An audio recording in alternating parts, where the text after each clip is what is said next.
1977. I was 7 years old already, and I was in my backyard playing in the backyard, looking up at the sky, watching the airplanes from the local private airport go over, the Opelika airport. I saw an object in the sky that I couldn't understand. It didn't look like an airplane. No wings, no tail fin, no cockpit, no windows, just an orb that kind of glowed and moved across the sky in seconds instead of minutes like a normal plane. And then it came back and it came to an abrupt stop about 250 meters above me, completely silent, and then gone. So I ran in the house, I started screaming, I'm like, Mom, you won't believe what I just saw, and everything else. And she was like, there's advanced beings that were here in the ancient past. And I was like, and she told me, you got to go to Machu Picchu one day, which is why I dedicated my first book to her. Well, the next day I went to the library in my school, Rainbow Park Elementary, and I asked the teacher to go to the library so I can get the Encyclopedia Britannica, the original Google, because we didn't have computers, cell phones, beepers didn't even exist yet. So I go get the encyclopedia. I start looking in aerospace technology because I'm trying to find what I saw in the sky. I never found it. I researched swept wing, delta wing, ballistics, intercontinental ballistics, everything you could think of, but I couldn't find it. Hovering platforms. And then that led me into aerospace tech. Aerospace tech led me to all different types of technologies. It became a passion of mine. And then one day, after having this weird experience, I ended up looking online and finding worldwidetelescope.org. And in there, I discovered that all the space probe data exists in this online platform. When I went in there, I started looking at Mars and Mars panoramas. Okay, then Spirit rover, Opportunity rover, McMurdo Valley. And now I'm inside the eyes of the mast cam on the rover, and I can zoom in, zoom out, pan left and right. And I start seeing anomalies. Anomalies that look like broken pieces of what I would consider to be technology, machinery. Some things look like structures that I know I've seen in ancient civilizations reading books on Earth. And I was like, what in the world is going on? That led me into making a hypothetical connection in my mind. Could this be part of Earth? Could Earth have somehow, people from Earth have been on Mars? That's how it started. And from there, I started diving into ancient sites and traveling the world nonstop and making these connections and looking at anomalies. My team that I put together, it's called the United Family of Anomaly Hunters. A lot of our work has been on Fox News, CNN, all the mainstream, Huffington Post. Over 1 million downloads of these images from the space agencies and over 60,000 anomalies documented, things that shouldn't be there, and then being able to correlate them with things that we've seen here in terms of rundown structures, broken parts, even ancient buildings or ancient structures that are kind of weathered or flooded. And I said, man, and this has to be a link. And then that took me into ancient tablets. So I got into tablets and I started seeing the tablets were talking about people living on Mars.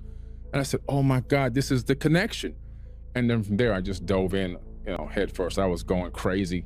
I mean, I must have devoured, I don't even know how many, well over 1,000, different tablets, inscriptions, papyruses, cylinder scrolls, ancient texts from all around the world. Then I started going to speak with indigenous tribes, wisdom keepers, sages. I just didn't stop, man. I just kept going 38 times now around the planet, and that's where I made the connection. That's how I got into ancient civilizations, by seeing something in the sky. The thing that triggered me into looking into Mars in the first place. So I would just tell you, but there was a situation where I was working on this huge project. And I bring this project up because I think the project is somehow linked to this experience. Why, I don't know, but I think it is. So I decided after studying the binary solar systems in the universe that binary is more common than a singular star. And our sun also, then now scientists have hypothesized based on its movements, that we are in a binary solar system, that there is another star out there, a brown dwarf that you can't see with the naked eye. It's way, way out there, far beyond the orbit of Pluto, and it orbits our sun now. They discovered every 4,200 years. But at the time, I didn't know that. This is new science. Back then, I just knew that through the precession of the equinoxes, our sun was speeding up and then slowing down. And I said, what can make something speed up by 2,000 years? It must be breakaway speed. To catch that breakaway speed to go around and orbit something. And so I thought that was linked to a lot of ancient texts that I saw that talked about these cyclical catastrophes. And I thought that these catastrophes were linked to this additional gravitational field. So I decided to build this underground shelter system called Fort Terra Nova, which I did. It was on the History Channel in Countdown to Apocalypse years ago, back in 2013, I believe it was. And it can save the lives of 360 people underground. It's about the size of 3 Walmarts. It's not a small place. It's huge. It's powered by a turbine diesel engine. Unfortunately, I wish I could get something else, but I didn't have any other tech at the time. That's what this one is powered by. And it's dome structures underground, townhouse living underground. That I had left that particular project that day. I came home, sat down on the couch, and I was just watching ESPN. And all of a sudden, the room just turned this lavender color. The TV went whoom and just shut off. And I thought my kids were playing a joke on me. So I look over my left shoulder because the boys lived on this side, the girls lived on that side at the time, and nobody was there. And when I turned around, these 2 beings were in my face. The chair was maybe about the same height as this chair I'm sitting in now, so they couldn't have been more than 4.5 feet, maybe tall, because I'm about 6'4". And their eyes were like almonds, but not real, almost like they looked plasticky or kind of artificial, like they were covers, not real eyes. And I was screaming, like I said before, no sound was coming out of my throat. But I did feel like my brain was shaking inside of my skull. I could feel this vibration and just shaking. Now, at that time I was married. This is a while ago, my first wife. She was in the room behind the next wall. Kids, 2 boys in that room, 2 girls in the other room. Nobody heard or saw anything. This lasts for I'm estimating maybe a minute at the most, not that much time. And then they literally just turned around, and they don't walk like a normal walking gait. They just kind of bounced or dangled, but they went through the wall. And then the lights came back on, the TV came back on, and I ran around the house, and it scared the hell out of everybody. One of my sons is completely estranged from me still to this very day. He's afraid, he's horrified. He thinks that whatever that experience was, it's just gonna affect him in some kind of negative way. So we really don't even communicate anymore. This has been decades now. So it's just, it didn't have a good effect on my family, and I got divorced, not particularly just from that, but that was part of the straw, they couldn't understand all the things I was researching, and what I was into was like, my ex-wife's mom was telling me that I was worshiping the devil with all this. I was a devil. I'm like, what do you got? I'm just researching this stuff. It's interesting, so long story short, but that same night is when I heard the words worldwide telescope. It played in my mind like a broken record over and over and over and over, and it wouldn't stop thousands of times. So finally I said, I got to figure out what this is. This is after the experience. So I went to my computer. At that time, Google wasn't famous yet. It was excite.com. So I typed in excite.com, and I went to Worldwide Telescope. And the first search result is worldwidetelescope.org, which is still open today. You can still go there. You can still go in. Now, back then you had to download the software. Now it's HTML5. You don't have to download it, or you can download it depending on what you want to do. And then you can look at all the space probe data. You can go into the different Mars rovers, all the missions. You can go to the moon. You can go to different star systems within our known universe. It's all in there. Huygens probe data, it's all in there. And that's really what eventually led me to Mars, which led me to seeing sites that looked like they matched stones in Peru, which made me want to go to Peru after my mom told me that. She said advanced beings were in the tops of mountains in Peru in ancient times. This is in the 70s, she told me this. And I said, I gotta go. And that started the whole journey into this ancient civilization thing. And that was one of the most memorable moments in my life that put me on this path and has kept me on this path. And in some ways, give me the energy to keep digging, to find the truths as to what happened to me and what else is out there. All right. I wasn't gonna go all day, but no. I'm glad you did, man. I need to unpack this. Like, that's what you just said is wild. So you're sitting in your room with the TV on. Yeah. The room starts to turn lavendery, and then you turn your head from looking back, and then these beings appear, or you see them walk in. They're there. No, I mean, I look back. Hey guys, stop that! And when I turn back, they're right here. Instantly. And how far away from your face? Like maybe 8 to 10 inches. Whoa. Yeah. So like 2, and there were 2.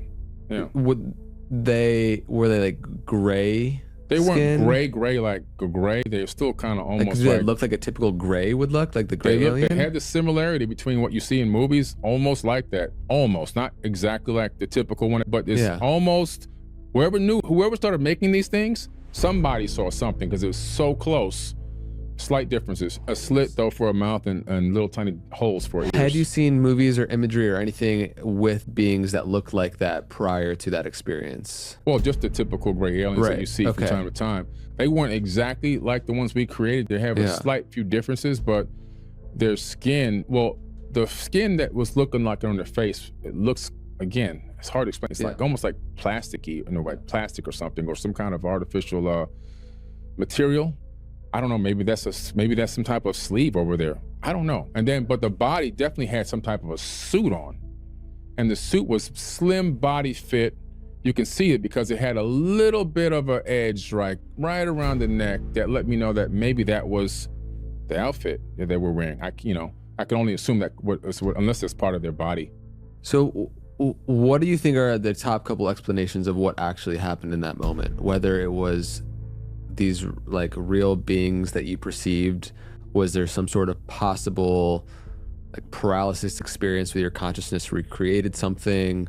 It's so open to speculation. I mean, it could be that I had a real, encounter of the fourth kind where these beings really showed up and engaged me in some way, shape, or form. They didn't speak to me in anything that I could understand, but they left me with that thing playing in my head, because that didn't start until they left.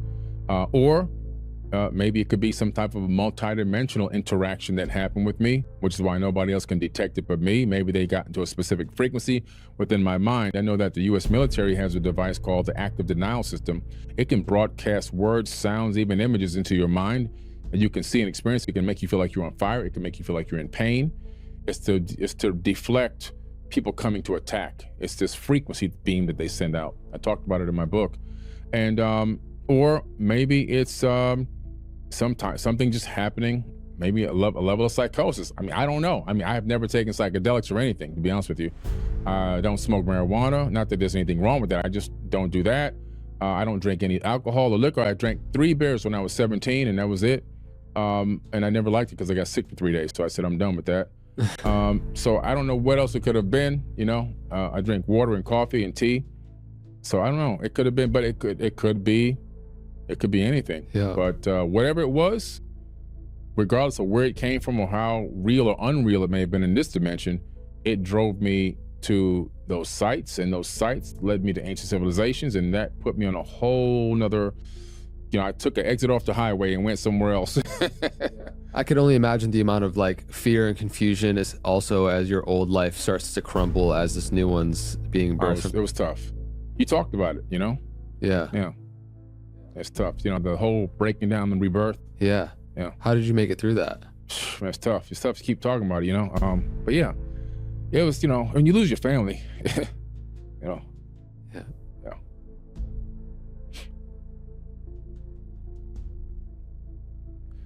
It's hard to lose your family, because it's like if you have a pod of dolphins and you take one dolphin away from the pod, people don't understand this, or killer whales, you take one dolphin away, even just one, the whole pod suffers forever. And it's trauma. Man. That's why I try to go around that one. Yeah. No, tough. but that's real. It to me just brings forth so much sincerity and genuineness to your story, because why would you want to manufacture any of this like when there's so much pain there, right? I know. Yeah. It's like going and doing shadow work, and I still have to work on this because it's really in there, and it creates triggers and everything else. It's an ongoing process trying to work this out, and being able to just get to the point maybe where I can talk about it without having an emotional outburst. It's just so tough, bro. It's just really, when you love your kids, and when one doesn't even want to text you or see you or anything else, it's kind of like, man, wow, and so it's something that like it had so many blessings with it, but at the same time, it's a blessing and a curse in some ways, because like you said, it's the breaking down of one reality and the rebuilding of a whole nother reality that I'm in now. And I just wish I can get them to see from my perspective, my eyes, to just take a look at some of the research. But the majority of them, not all of my kids, but 2 of them work for me, so that's nice. But just a few of them, they just They just don't see, you know, and I'm not going to force anything on anybody. You know? Right. That's just not my method, my style. I never put my own thing on anybody, because I don't want to be the one that becomes the dogmatic ideologic person that's forcing something down your throat. Everyone took their own path, and you know, and they're still on their own path. And that's what I believe is the best for everyone, because there's 101 ways to enlightenment. I just feel how your path is unfolding now, and you know, as difficult as it was, I'm like, do you feel like you would change anything because of where it's led you? You know, there's a certain amount of, I believe that this is my destined path. There's just, I'm so passionate about it. It does hurt, you know. I realize, but every individual person's on their own journey. So when I had to look at it from that method, it allowed me to take a little bit of a step back and realize it really ain't about me. It's about, you know, the mission here. I could still love everyone. I can still love them. I can still reach out to them. I can still try to support them in any way I possibly can, even if it's just consciously. But at the same time, I feel like my true mission was revealed, and it's to bring this information to the world, not just about ancient civilizations, but also about every aspect of reality, which is why I talk on so many topics. You know, is because I believe that there's so many areas of consciousness. If we only focus on one small area, the other areas are going to lack. So I like to sprinkle a little bit around to all the different aspects of reality and consciousness, not just this. But ancient civilizations is such a huge part of helping humanity, because the past is prologue. And that means that the past is destined to become the future, unless you understand it. So when you can understand the past, it's almost like a kid. If a kid puts his finger in an electric outlet and gets shocked and survives, he's probably not going to do that again. We have to go to the past and see, where did we put our finger in the electric outlet? When did we get shocked? And how can we realize how to not do that again? And little by little, realizing what our faults were in the past, all these ancient wars and things that may have happened, ways that we treated each other, ways that we fallen for divide and conquer tactics. How can we improve ourselves based on what happened before, creating new economic systems, new belief systems, and everything else?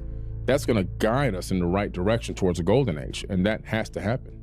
Amazing. So first off, just again, thank you for your vulnerability in sharing. I know it's difficult to relive that stuff emotionally, and it did lead you down this path to exploring all these ancient creation stories and tablets that it's what's really interesting to me is when civilizations and tribes from completely remote places that have no way to communicate to each other arrive at creating similar pyramids, structures, patterns, stories, and in ways they wouldn't be able to, again, communicate. And so let's start with the Emerald Tablets, because I would love for you to reflect on Hermes Trismegistus, who this individual was. What is the legitimacy of the Emerald Tablets and what they say about the creation story?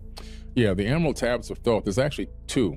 So one is called the Emerald Tablets, plural, and the second one is called the Emerald Tablet, or the Tablet of Hermes.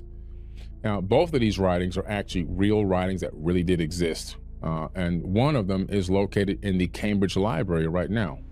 No one has access to it? Yeah, people have access to that. Really? Yeah, you can get access to that. They're in this form of these stone tablets etched into stone. Okay. And there's the one that's in the Cambridge, it was translated by a few famous people, Sir Isaac Newton. And the other one was also had run through many, many different authors and linguists over time. The Emerald Tablets, plural, have ended up in the hands of the Roman Catholic Church or in the Vatican in the archive. Yeah, I know. Man, what's down there? Oh, there's a lot down there. I saw this documentary about maybe 10, 15 years ago. They even have bones down there. That's crazy, like bones of what doesn't look like a normal hominid. So they got a lot of stuff going on in that archive, and a lot of books, and I think a lot of the books, even from the burning of the Library of Alexandria, which I believe was a hoax. Not that it didn't happen, but the burning was a distraction because it was the largest knowledge heist in history.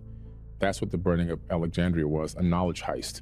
Stolen information, which ended up, most of it, in the Vatican archives. So you think simultaneously while that burning was happening, there was... Yeah, some books burned, but that's a front to cover up the theft of the knowledge, which exactly was what's going on.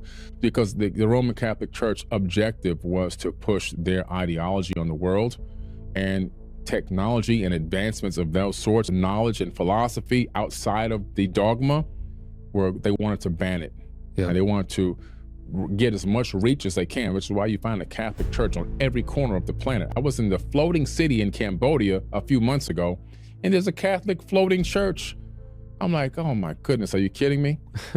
So they've put their reach out there, and they tried to hoard a lot of knowledge. Due to the papal inquisitions, during that time period of 700 years, they murdered and tortured over 80 million people. That makes Hitler look like an angel compared to what they did. 80 million people over 700 years, ordered by popes. And that was all about suppression and oppression of advanced thinking, philosophy, technology. Scientists had analyzed some of the technological advancements, even of the Arabs, and discovered that we would have been on the moon in the 1800s if it wasn't for the Inquisitions. That's incredible. So we've really been held back technologically and spiritually and emotionally and even consciously because of the religious dogma. So they've hoarded a lot of knowledge, and that's the tablets are real. When you start breaking the tablets down and looking at the time period, even if they were only, let's say they were only 100 years old, right? Let's say they were only 100 years old. Well, guess what? The information in there is more advanced than anything that we've discovered to date, and some of the stuff was just recently discovered. Like, for example, in the Emerald Tablets of Thoth, they talk about creating solid matter from cymatic frequencies and photons. Now, that wasn't done until about 3-4 years ago in a laboratory setting. They used cymatic frequencies and photons and finally manifested solid matter. Which most people aren't even aware that actually happened a few years ago. Exactly. I mean, the active denial system, that was only built about a decade ago. That's the beam that has the ability to freeze you in your tracks and repel you, make you feel like you're on fire, put voices in your head. They have a tool like that, a technology like that in the Emerald Tablets. So how in the world is this happening? Also in the Emerald Tablets, the ability to transfer your consciousness from one body to another.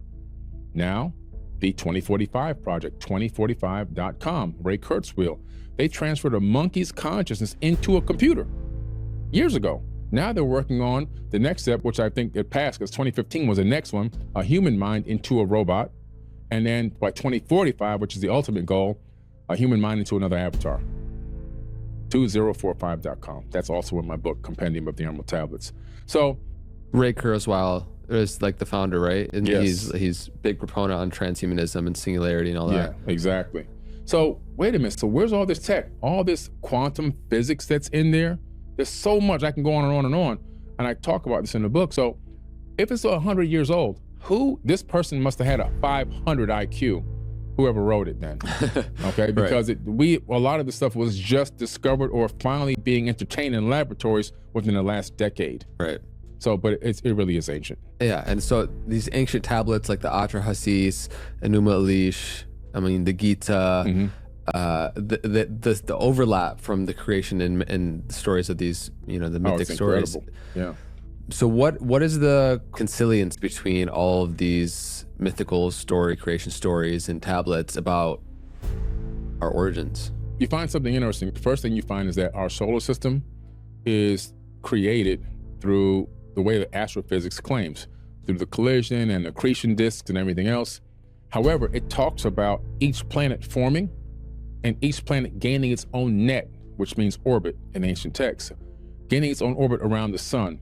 And even collisions in the younger period of the solar system, collisions between planets and moons, and how that created debris, and how some of that one planet exploded through a collision and turned into the asteroid belt. How would they know this? Telescopes didn't exist yet, but they shouldn't have even known about an asteroid belt. There's not enough light to look up from Earth and say, oh, I can see the asteroid belt from here. But they knew all of it. They knew the shapes, the sizes, and the order of the planets long before modern technology ever even knew it. They claim in all civilizations and all these tablets, this information was brought to us from beings that came from heaven to earth. In Africa, they call them the Nitiru, the beings at the time of Zep Tepi that turned mud into a kingdom. And into Sumerian tablets, Enuma Elish and Epic of Atrahasis, they talk about these gods, the Anunnaki or the Anuna, the gods that came from heaven to earth, all right, and built this advanced civilization. The Hopi And the Lakota, they call them the Star Brothers, right? No matter where you go on the planet. Dogon tribe, they call them the Nomo, right? In Australia, they call them the Pleiadians. No matter where you go, they all say the same thing, that people from another place came here and brought this wisdom and knowledge and imparted it on us. And they also say that they were seated on this planet. The indigenous tribes of the Americas, the Australian Aboriginals, I mean, they're saying that they were literally brought here. It's an incredible story. How can these disconnected continents and these disconnected cultures all have similar stories written across different mega eons of time? You got to say, wow, at some point there was a global civilization. That civilization, in my opinion, was the Atlantean civilization, that these Anunnaki people were advanced beings. Anunnaki only means from heaven to earth, from space to here. But the civilization they built was Atlantis. And the ring city that sunk or was destroyed was only one capital of dozens that existed, not only on Earth, but also on Mars, according to the Sumerian tablets. So, like the Anomalies, the ancient Babylonian text, which dates around 700 BCE, I believe, to these other texts that you're mentioning, having these similar explanations of these beings that came down here. Mm-hmm.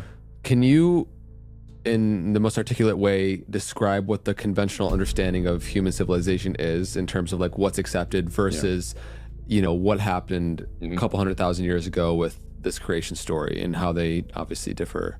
Sure. What's accepted by 75% of the planet, actually more than that, a little bit now, actually 85% less than 85.2% of the planet, is that about 6,000 years ago, the Earth was formed. And people were I guess that's crazy with what, just like the Catholic Church, Christianity, even Islam, Muslims, but not everybody in those religions think not the 6,000. No, but this is a general. Sure, this is where they go. This is a 6,000-year-old theory. And Adam and Eve was created out of the dust, and that two people made it and created 8 billion people on the planet. Now, I don't know about you, but if you take two dogs and mate two dogs and mate the same two dogs over and over again with their puppies and mate those two puppies, third generation is not even going to live. Not enough genetic diversity.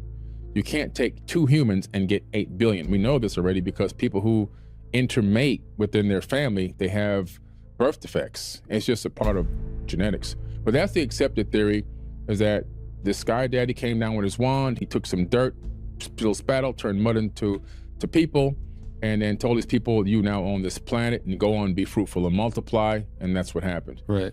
But that's not the way it actually happened. So that's the conventional religious perspective. Could you share also the conventional scientific lens? From the scientific lens, we're talking about now, 12,000 years for civilization, yeah? Yeah, well, they pushed it back to 12,000 years because they go back to Tepe now, right? Just after the last ice age.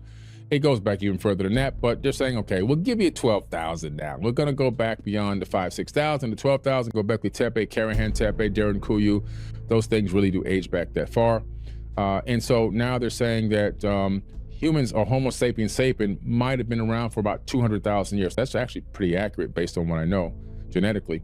And that just through natural evolution, millions of years prior, coming out of the trees and becoming well, it goes further back than that. If you want to go all the way back, it comes out of the water. We come out of the water, then we get legs, and then we go into the trees, and then we come down from the trees, and then we evolve into walking straight up and erect, and so forth and so on, become Homo erectus, and eventually, we in some way, there's two different factions of us. We destroy Neanderthal, and then we end up becoming Homo sapiens sapien, and we take over the planet through natural evolution. That's the scientific thing. Now, you want to go into the ancient wisdom and the ancient tablets. Now you have to say, this story to me makes a lot more sense, but for some people it might not. The tablets talk about the fact that advanced civilizations had already been built outside of this planet.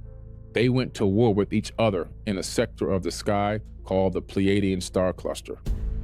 That grouping of stars has thousands of stars and hundreds of planets. Imagine a planet is being destroyed, because they talk about destroying actual planets in this text. And now some of that debris could be coming your way. You've got to get off your planet. I believe this is the first occurrence of space refugees. People that were looking to flee that region of space and look to create breakaway civilizations on other planets, which is exactly what we would do on this planet if we had the technology to do it.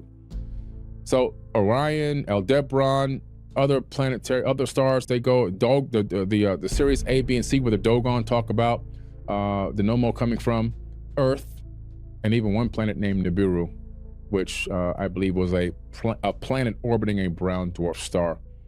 And they created these breakaway civilizations.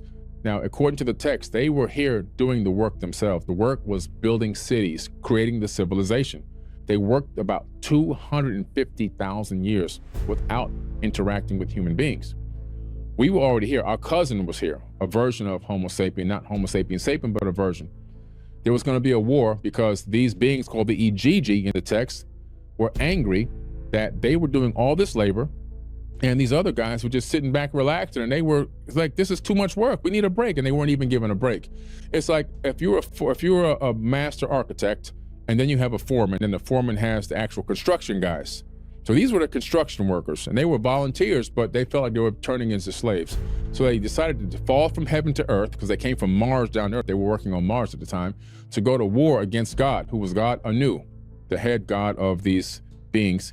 That was in South Africa at a place called Adam's Calendar. They encircled this campus in the Epic of Atrahasis, and they said, we're gonna go to war. And then Enki came up with an idea, said, look, I have an idea. There's an existing being on this planet. We can add our essence to it, and we can get it to bear the load. And they were like, okay, this better work, man. And by the way, we want women. We're taking women back with us. This is where the sons of God mated with the daughters of men and gave birth to the Nephilim. So they took some women and went back with the women. And from there, we have the situation now where we're seeing the first cloned version of a Homo sapien. Now, in the beginning, there was no Adam. This is way before Adam. They're making these people, and the cloning technique is at the Temple of Karnak in Egypt, where you and I were just at a few months back. And I take people to the Karnak and I show them, it's right there in plain sight, the exact cloning technique. And even Muhammad Ibrahim, who was our guide, he also has the same exact story. He tells you the breaking down of how these people were cloned. Now, the cloning problem was the clones couldn't mate and create themselves. So they had to keep making clones in these Hathor birthing houses. Eventually, Isis says, I'm going to take one of these eggs and put it in my own womb, and I'm going to take it to term. So she gave birth to the first Adamu. It took her 10 months to go to term, and she gave birth to the Adamu, the egg from one of the hominids, put it in her womb, in vitro fertilization back in the day. Boom, 10 months later, we got Adamu. There's a cylinder skull with her holding the baby up saying, my hands have made it. And that starts the generations of Isis, which is the Genesis, the Genesis. That's the book of Genesis in the Bible. That's what it is, the generations of Isis. And from there, they said, okay, let's mate him with the clones. Didn't work. Damn, so we got to get some DNA out of him. Let's create an Eve, mate them. Oh, we got it. Now they use the same technique of putting in the womb, in vitro fertilization, creating more Adams and more Eves. And then they started putting them in these mating houses, and they had set times to mate, and they couldn't mate out of order because they had to have genetic diversity. Even they knew this. And that's how they created a genetic pool. The evidence that people were here before Adam and Eve is that when Adam's son Cain killed Abel, he was kicked out of the garden. And the first thing he says is, the people out there will kill me. Well, what people? There shouldn't be any people out there. And God says, who's actually Enlil, Yahweh in the Bible, he says to him, I'll put my mark on you so they'll know you're mine and they won't touch you, like a genetic marker. So he goes out there and he says, by the way, when you go out there, you'll find a wife. And he found a wife. And that starts the whole Canaanite tribe, see? So that's the story from the text. And I think, to me, that story makes a lot more sense, just based on my research into cargo cults and what happens when a more advanced civilization meets a less advanced civilization right here on Earth. When we went to the atolls and in the South Pacific and took nuclear weapons there, and we showed up to these islanders who had never seen airplanes and tanks and submarines and people with hats and gear on and guns, and those people worshiped us. They tattooed USA on their chest. They would build artificial planes out of reeds and sticks and worship the planes, and then stare up at the sky and wait for the sky gods to come back and bring them more cans of Spam. So that's, I think, what the planet is right now. The planet is a giant cargo cult.